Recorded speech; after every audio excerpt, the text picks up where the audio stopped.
Assalamualaikum warahmatullahi wabarakatuh. Baik, Bismillahirrahmanirrahim.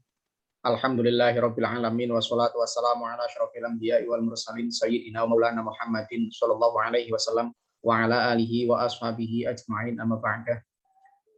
Mari kita mulai perkuliahan kita pada sore hari ini dengan membaca basmalah. Bismillahirrahmanirrahim. Pada pertemuan yang ketiga Bismillah. ini kita memasuki tugas presentasi kelompok 1. Ya, perlu diingatkan kembali bahwasanya ketika saya menyampaikan di kontrak belajar bahwasanya pertemuan yang ketiga itu ya tentunya materinya materi yang nomor 3. Ya, jadi untuk materi 1, 2, 3 ya berarti untuk yang pertemuan yang ketiga adalah merupakan materi yang ketiga. Sesuaikan saja nomornya ya. Pertemuan itu sesuai saja, yang sampai kemudian ketukar dengan materi-materi yang lain, termasuk yang tadi dipresentasikan itu adalah merupakan materi yang kedua, yang itu memang saya yang akan menyampaikan. Untuk yang materi 3 itu adalah mulai presentasi kelompok 1. Jadi nggak apa-apa karena ini masih kelompok 1, tidak masalah gitu ya. Tapi untuk yang kelompok kedua nanti disesuaikan dengan pertemuannya ya, karena pertemuan yang keempat berarti materi yang keempat. Ya, jadi materi yang keempat untuk kelompok yang kedua dan begitu seterusnya. Sesuaikan dengan pertemuannya. Kalau pertemuannya keempat ya berarti kelompok 2 itu akan menjelaskan materi yang keempat. Oke, kita bahas kaitannya dengan materi yang kedua yang kemarin mestinya saya sampaikan, dan materi yang ketiga yang sekarang ini kita laksanakan yaitu di presentasi yang kelompok 3, kelompok 1 yang materi 3 ini, yaitu tentang konsep agama, fungsi agama, kebutuhan manusia terhadap agama, sekaligus juga makna Islam, prinsip ajaran Islam, dan juga karakteristik ajaran Islam. Di dalam bukunya Yusuf Qaradawi itu menyampaikan bahwa manusia beberapa sebabnya. Ya, jadi manusia memiliki kebutuhan ya, di dalam menjelaskan kaitannya dengan keberadaan dia membutuhkan agama, itu setidaknya ada 5 faktor. Ini disampaikan oleh Yusuf Qaradawi. Pertama, karena kebutuhan akal. Ya, kebutuhan akal. Pada hakikatnya memang jawabannya tentunya berasal dari Allah. Kita ini membutuhkan akal, pemikiran, yang itu harus memiliki objek atau sumber dari mana akal ini kita asalnya, atau dari mana sumber-sumber pengetahuan itu. Tentunya sekali lagi kalau Islam maka sejatinya seluruh apapun sumber ya, pengetahuan kita itu semuanya semata-mata berasal dari Allah. Ya, makanya nanti akan ada 3 kaitannya dengan kebesaran Allah, yaitu ada kaitannya dengan ayat-ayat yang nafsiyah, ada ayat-ayat yang kauniyah, dan juga ada ayat-ayat yang kauliyah. Itu semua adalah berasal dari Allah. Yang kemudian akal kita membutuhkan ya diasah, membutuhkan diperbarui ya pemikirannya. Dan itu semua berasal dari Allah. Nah, Allah tentunya kita pahami melalui agama. Kemudian kebutuhan fitrah manusia. Fitrah itu adalah manusia itu diciptakan untuk apa? Ya, sejatinya untuk apa? Nah, jadi kebutuhan yang itu memang dasar dari manusia. Bahwa kenyataannya bahwa yang namanya manusia itu percaya kepada zat-zat yang lebih hebat. Ya. Terus ada yang hebat lagi, ada yang hebat lagi, ada yang hebat lagi. Terus menerus sampai kemudian tidak ada zat yang kemudian tidak ada yang hebat lagi. Siapa? Allah. Nah, itulah yang kemudian menjadikan Nabi Ibrahim pada saat itu ya mencari Tuhan. Nabi Ibrahim itu mencari Tuhan. Nabi Ibrahim melihat ada matahari. Nabi Ibrahim dia menganggap bahwa matahari kayaknya Tuhan ini, kayaknya Tuhan karena dia begitu besar, begitu memberikan banyak manfaat. Tetapi setelah itu begitu senja, matahari itu tenggelam. Oh, ini tenggelam. Tuhan kok tenggelam? Tidak mungkin. Nah, maka kemudian dinafikan. Ini bukan Tuhan ini. Kemudian muncul bulan dan begitu seterusnya. Jadi segala sesuatu yang kemudian besar, banyak manfaat, banyak memberikan manfaat kepada semuanya, itu dipercayai sebagai Tuhan awalnya. Tetapi ternyata hilang.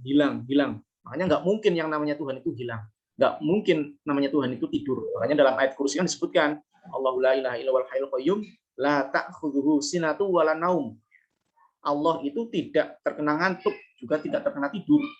Nah, kalau makhluk tidur, ya. Kalau makhluk ada ngantuknya, ada capeknya, dan lain sebagainya. Allah tidak. Nah, disitulah kemudian manusia mulai mengenal kepercayaan bahwa ada zat yang sangat agung, yang maha besar. Nah, disitulah kemudian menemukan agama. Kebutuhan manusia terhadap kesehatan jiwa dan kekuatan rohani. Ya, ada kesehatan jiwa dan ada rohani. Orang kaya belum tentu dia itu rohaninya atau jiwanya tenang. Ya, kadang gelisah tetap saja. Jadi fisiknya mungkin kaya, ya secara fisik itu dia memiliki harta, yang memiliki banyak rumah, memiliki banyak mobil dan lain sebagainya. Tetapi belum tentu kejiwaannya itu, ya bahkan banyak ya orang-orang kaya itu stres. Nah, disinilah kemudian bagaimana supaya jiwa ini tenang. Karena jiwa itu kondisinya lemah, butuh kemudian jiwa itu dikembalikan kepada rasa bahagia, tentram, damai, dan itu semua yang ada di situ adalah agama. Nah, itu kemudian manusia akhirnya membutuhkan agama. Kemudian kebutuhan masyarakat terhadap motivasi dan disiplin akhlak. Tentunya banyak orang yang kemudian kesel, ya, kemudian marah. Ada orang sering banget mengganggu, sering banget membuat onar, sering banget membuat rusak. Itu pasti akan terganggu. Maka masyarakat pasti akan membutuhkan bagaimana sih ketentuan-ketentuan yang seharusnya hidup itu, ya, bagaimana mendisiplinkan orang, bagaimana memotivasi orang itu untuk berakhlak dan lain sebagainya. Maka dibutuhkanlah pembinaan karakter-karakter yang akhlak, ya, yaitu melalui agama. Makanya kan pendidikan karakter itu kan menjadi sesuatu yang penting, dan lembaga pendidikan Islam dari dulu sudah menekankan bahwasanya yang namanya karakter, yang namanya pendidikan karakter adalah merupakan bagian yang terpenting. Bahkan akhlak itu lebih tinggi dibandingkan ilmu, gitu ya. Percuma orang berilmu terus kemudian tidak berakhlak, ya. Nah, mestinya akhlak lebih tinggi daripada ilmu. Tetapi tentunya bukan kemudian milih salah satu, ya, tapi harus dua-duanya, berilmu juga berakhlak. Kemudian kebutuhan masyarakat kepada solidaritas dan soliditas. Solidaritas, persaudaraan, dan sebagainya, kemudian kesolidan, bagaimana kemudian persatuan dan kesatuan, itu ada semuanya di dalam agama. Ya, agama tidak pernah mengajarkan kemudian orang itu bermusuhan. Agama tidak pernah mengajarkan orang itu kemudian terjadi perpecahan, ya, dan lain sebagainya. Itulah agama. Sehingga ketika orang mendekat bukan bagaimana kesolidan, bagaimana kemudian persatuan dan kesatuan dan menghindari perpecahan itu menjadi utama di dalam agama. Tentunya ketika orang itu beragama, maka pasti dia akan menjunjung tinggi persatuan dan kesatuan, menjunjung tinggi yang namanya kedamaian, menjunjung tinggi yang namanya menghindari sikap-sikap yang kasar, sikap-sikap yang kemudian menimbulkan perpecahan. Itulah orang yang kemudian menurut Yusuf Qaradawi 5 faktor ini adalah merupakan bagian dari alasan kenapa manusia itu membutuhkan atau memerlukan agama. Kemudian fungsi agama bagi manusia apa? Nah, ini beberapa fungsinya, banyak sebenarnya ya, tapi ini yang kemudian bisa disampaikan saja ya. Pertama, sumber pengetahuan manusia. Ya, sumber pengetahuan bahwasanya wahyu, ya, atau nas, yaitu Al-Qur'an maupun hadis adalah merupakan sumber pengetahuan di dalam Islam. Dan situ banyak sekali berbagai macam pengetahuan-pengetahuan yang disampaikan di dalam Al-Qur'an. Dan kalau misalkan mengkaitkan dengan sains, maka sains akan bisa memunculkan sebuah keilmuan baru ya kalau kemudian mengkajinya melalui Al-Qur'an. Kemudian sumber moral manusia. Agama itu adalah sumber moral manusia. Manusia yang tidak beragama silahkan saja dilihat ya. Apakah dia punya moral? Apakah dia punya akhlak? Oleh karena itu orang yang beragama itu adalah orang yang berakhlak, orang yang memiliki moral. Ya, coba saja kalau ada orang kemudian akhlaknya bejat, ya, moralnya bejat, penjahat, nah itu ya, itu pasti dia jauh dari yang namanya agama. Oleh karena itu butuh agama agar moral manusia itu baik. Kemudian agama itu juga merupakan sumber keselamatan dan perdamaian manusia. Kemudian agama juga sebagai sumber dalam keteraturan hidup, menata kehidupan sosial kemasyarakatan. Bagaimana kemudian harus baik dengan masyarakat, bagaimana berakhlak dengan masyarakat. Ya. Makanya kan di dalam hadis, sebuah hadis disebutkan ada 3 wejangan yang Kanjeng Nabi sampaikan. Ittaqillaha haitsuma kunta. Bertakwalah kepada Allah dimanapun berada. Kemudian wa atbi'is sayyi'atal hasanah. Ya, ikutilah apapun perbuatan buruk diikutkan dengan perbuatan baik. Nanti perbuatan baiknya akan menghapus perbuatan buruk itu. Yang ketiga adalah wa khaliqin nasa bi khuluqin hasanin. Berakhlaklah kepada manusia dengan akhlak yang baik. Nah, inilah berarti menunjukkan bahwa agama itu memberikan efek keteraturan hidup seseorang, menata kehidupan sosial kemasyarakatan. Kemudian agama juga menjadi sumber dalam menciptakan manusia yang lebih baik dan dapat bermanfaat. Misalkan dalam sebuah hadis, min husni islamil mar'i tarkuhu ma la ya'nihi. Di antara baik Islamnya seseorang adalah orang yang meninggalkan segala sesuatu yang tidak bermanfaat. Berarti dengan beragama, maka khususnya Islam ya, maka manusia akan lebih baik dan akan lebih bermanfaat. Kenapa? Karena Islam itu mengajarkan selalu jalbul masolih dan darul mafasid, menarik segala maslahat, manfaat, dan menolak segala macam bahaya atau kerusakan. Itulah sisi agama, khususnya Islam. Kemudian agama juga menjadi sumber dalam mencari solusi permasalahan. Ya, apalagi Islam ya.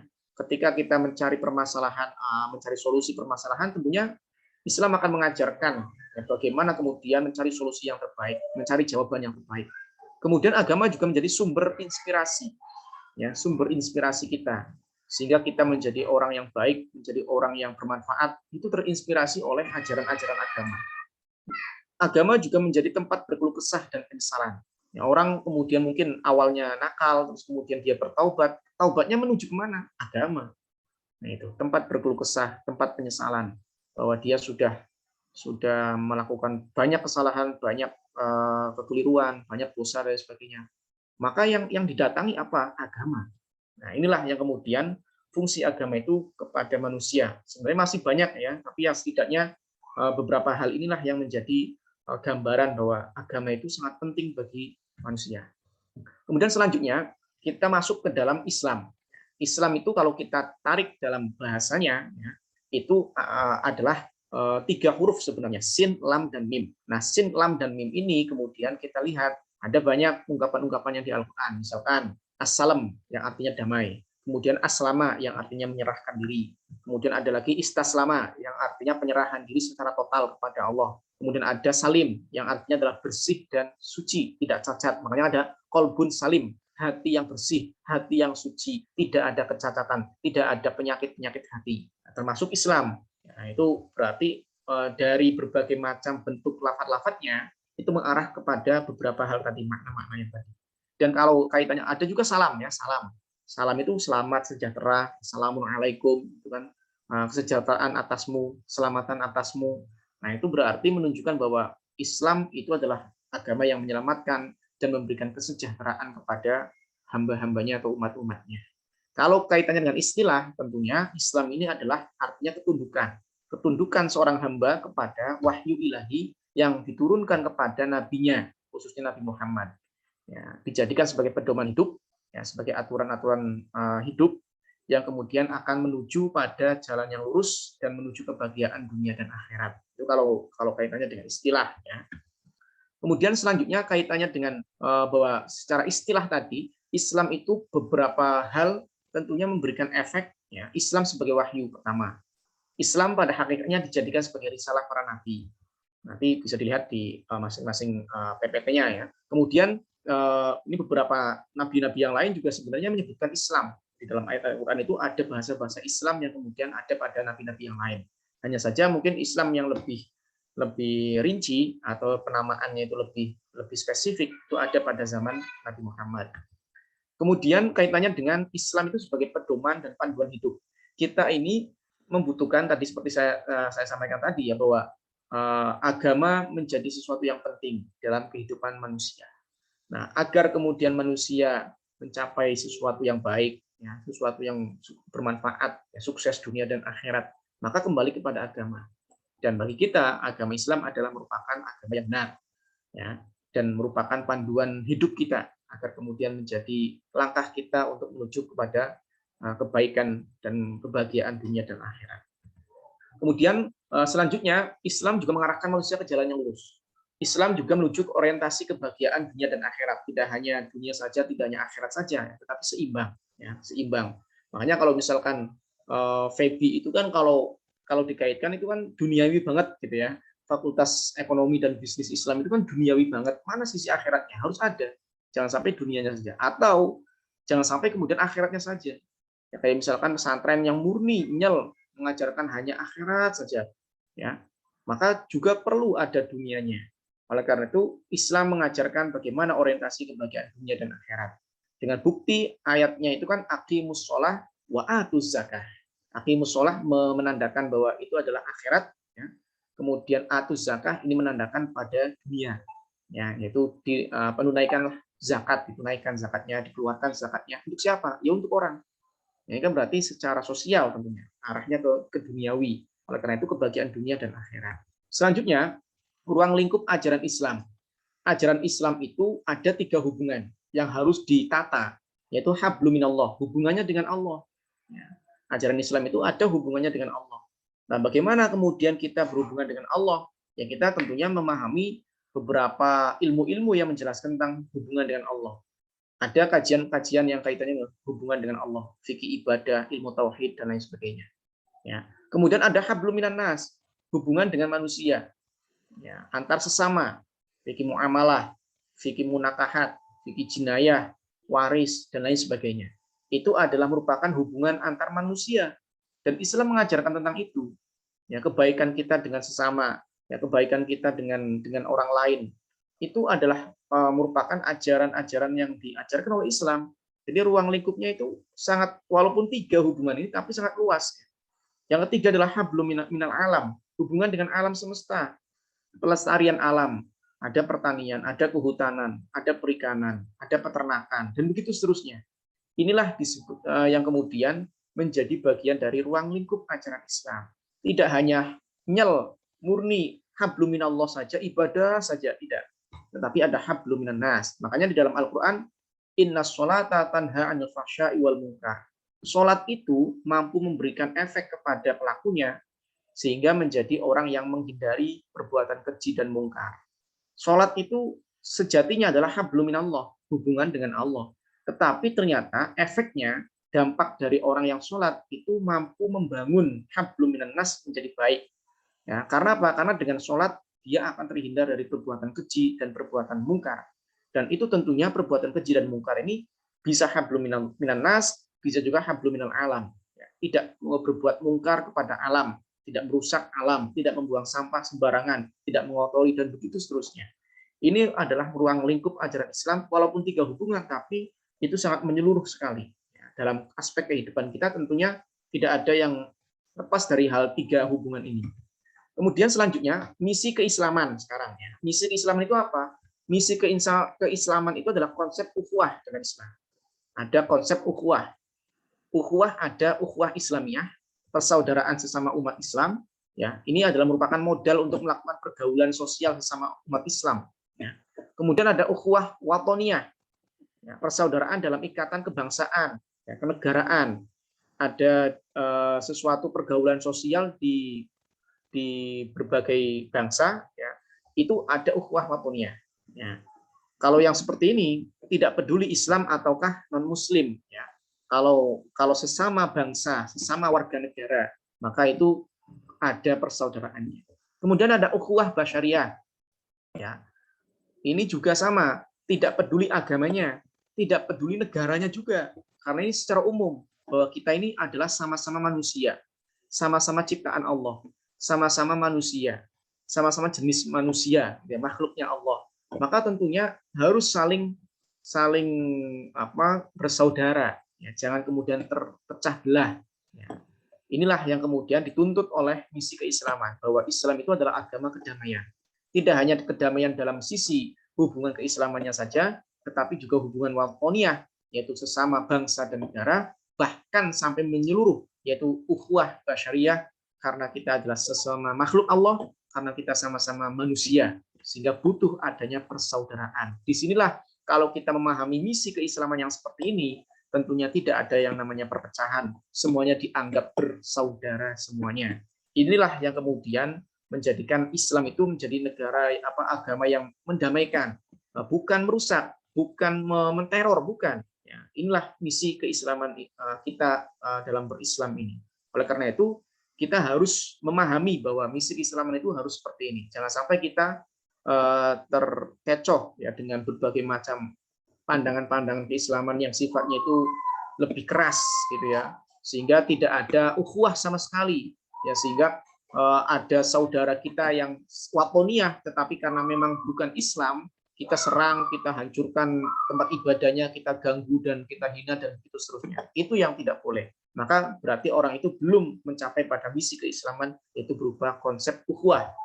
Kemudian misi keislaman yang selanjutnya adalah Islam sebagai rahmatan lil alamin. Ya, Islam ini harus dipahami bahwa Islam itu membawa rahmat, ya, membawa rahmat. Rahmat itu kalau kita kaitkan itu ada sifat Allah yang Maha Rahman, Maha Rahim. Ya. Nabi pun juga diutus sebagai rahmat. Inna arsalnaka ya, illa rahmatan lil alamin. Saya mengutusmu tidak lain adalah untuk menjadi rahmat lil alamin. Nah, sehingga Allahnya Maha Rahman Rahim, nabinya diutus sebagai nabi rahmatan lil alamin, umat Islamnya penuh dengan misi keislaman rahmat ya sebagai rahmat, dan ajaran Islamnya penuh dengan rahmat. Disinilah kemudian bagaimana Islam, misi keislaman itu adalah bagaimana kita rahmat. Makanya ada ungkapan, siapa sih ulama? Alladzina yang gurunal ummah bi ainir rahmah. Siapa itu ulama? Ulama adalah orang-orang yang melihat umatnya dengan pandangan kasih sayang. Jadi kalau ada ulama, ada ustadz, ada kiai yang tidak memandang rahmat kepada umatnya, malah justru memandang dengan penuh dengan kemarahan, penuh dengan emosi dan lain sebagainya, itu berarti bukan ulama. Karena ulama itu adalah alladzina yang gurunal ummah bi ainir rahmah. Orang-orang yang melihat umatnya dengan pandangan kasih sayang. Disinilah ajaran atau misi keislaman membawa rahmatan lil alamin. Kemudian selanjutnya, prinsip Islam sebagai rahmatan lil alamin itu ada sikap tawasud, moderat, ya, sikap tidak berada pada titik ekstrim yang dua, tidak ke kanan, tidak ke kiri berat, tetapi berada di tengah. Kemudian i'tidal, sifat adil, ya, sifat adil, dan adil ini tidak peduli apakah agamanya, apakah rasnya, apakah sukunya dan lain sebagainya. Kalau adil, kalau salah salah, ya, kalau itu salah salah. Inilah yang kemudian sikap yang akan menunjukkan bahwa umat Islam itu kan memiliki sikap yang tamadun, yang memiliki peradaban. Ya. Kanjeng Nabi itu pernah mengancam Siti Fatimah, ya, itu dipotong tangannya kalau mencuri.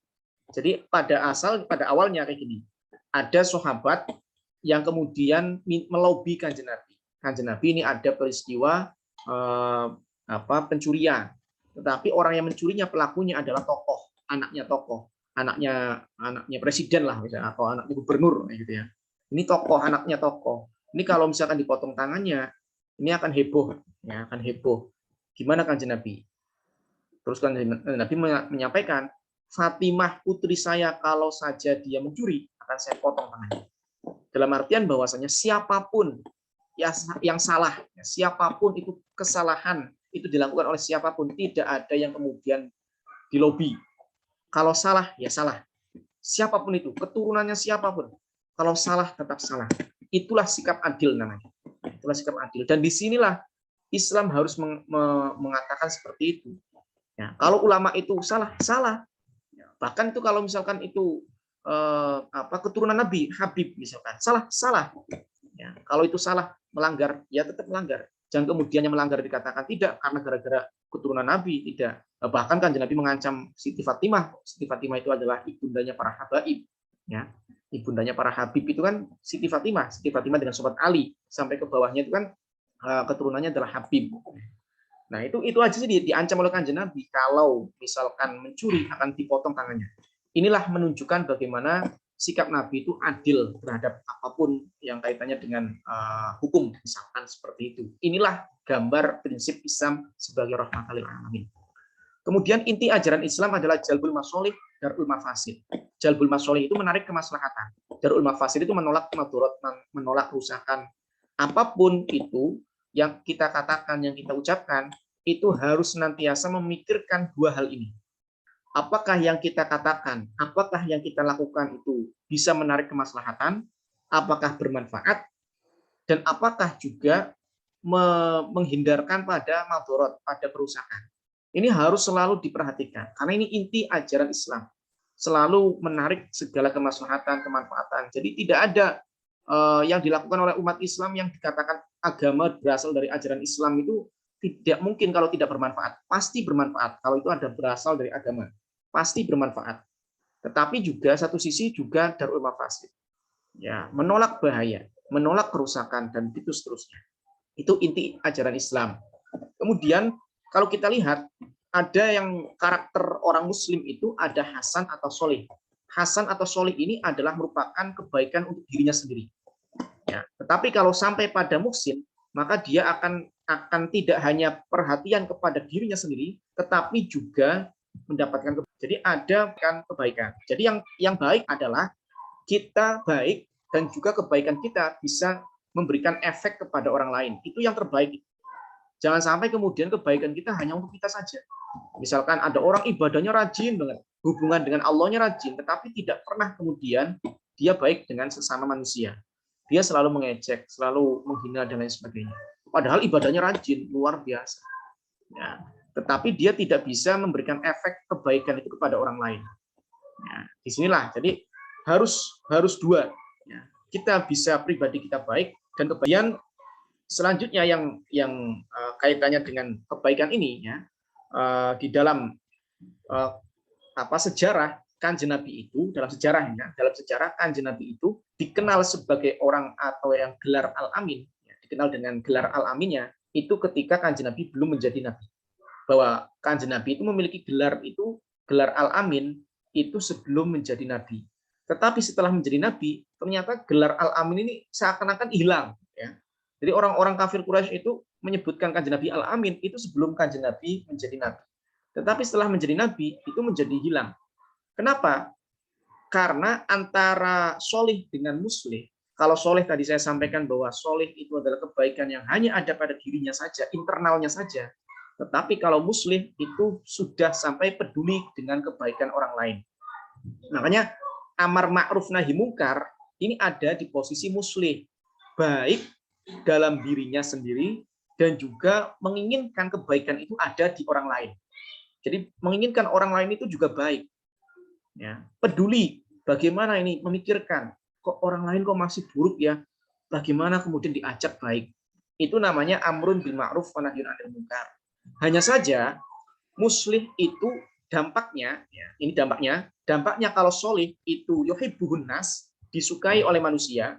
Makanya al-aminnya Kanjeng Nabi itu disukai. Tetapi kalau sudah ketika Kanjeng Nabi menjadi nabi, maka Kanjeng Nabi akan menyampaikan dakwah. Nah, menjadi muslih. Nah, ini malah justru dibenci oleh manusia. Resikonya di situ.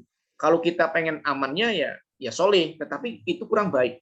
Karena kita harus bisa mencapai pada muslih. Bagaimana kemudian kita peduli dengan orang lain. Kadang kita kan acuh tak acuh. Lah, sudahlah.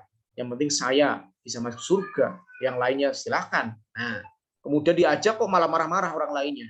Ya malah marah-marah, lah silakan saja.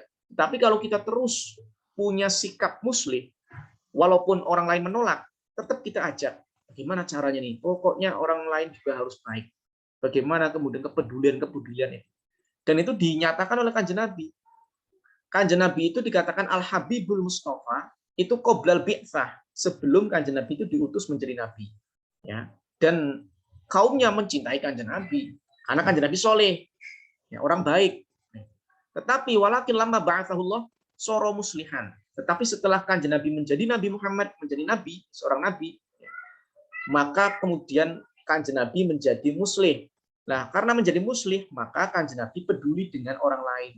Diajaklah orang lain untuk menjadi orang yang baik. Nah, harus seperti itu. Islam itu harus jangan peduli dengan kebaikannya sendiri saja, tetapi bagaimana kemudian orang lain juga menjadi baik. Dan itu terkadang orang lain yang kemudian diajak menjadi baik itu terkadang kemudian tersinggung dan lain sebagainya. Akhirnya apa? Akhirnya mereka mengatakan fa'aduhu wa qalu sahirun kadzdzab majnun. Ya, Kanjeng Nabi dihina. Wah, tukang sihir lah, kadzdzab, tukang bohong lah, majnun, orang gila lah, dan begitu seterusnya. Padahal sebelumnya Nabi pernah digelari Al-Amin. Tetapi begitu Kanjeng Nabi menjadi nabi dan rasul, itu penghinaan itu luar biasa. Disinilah kenapa? Karena muslih itu nanti akan berbenturan dengan berbagai macam hawa nafsu orang. Orangnya sedang lagi enak-enak, diajak beribadah, menolak tentunya. Nah, disinilah bagaimana kemudian kita menjadi posisi orang yang solih, baik, tapi juga kita peduli dengan orang lain agar orang lain itu menjadi baik. dan bahkan juga kebaikan kita harus bisa dinikmati oleh orang lain. Ini yang harus kemudian menjadi cita-cita kita. Jangan kemudian kita acuh tak acuh dengan keburukan orang lain itu. Kita harus peduli orang lain. Kita harus selamatkan orang lain. Cuma bukan caranya juga tentunya dengan baik ya, nanti amar ma'ruf nahi munkar, jangan sampai kemudian begitu ada kemungkaran langsung dihajar, ya langsung dibakar rumahnya, langsung di sweeping dan lain sebagainya. Ya dengan cara yang baik. Ya, kalau konsepnya Imam Ghazali banyak dan konsepnya halus sekali, sangat halus. Ibaratnya gini, orang amar ma'ruf nahi munkar itu kan mengajak orang lain untuk mengikuti apa yang kita sampaikan. Maka ibaratnya ada orang laki-laki misalkan gitu ya, mau mengajak seorang perempuan untuk menjadi istrinya. Maka ketika dia PDKT atau nembak, itu tentunya dengan bahasa yang halus sekali. Jangan sampai ada rasa tersinggung ya.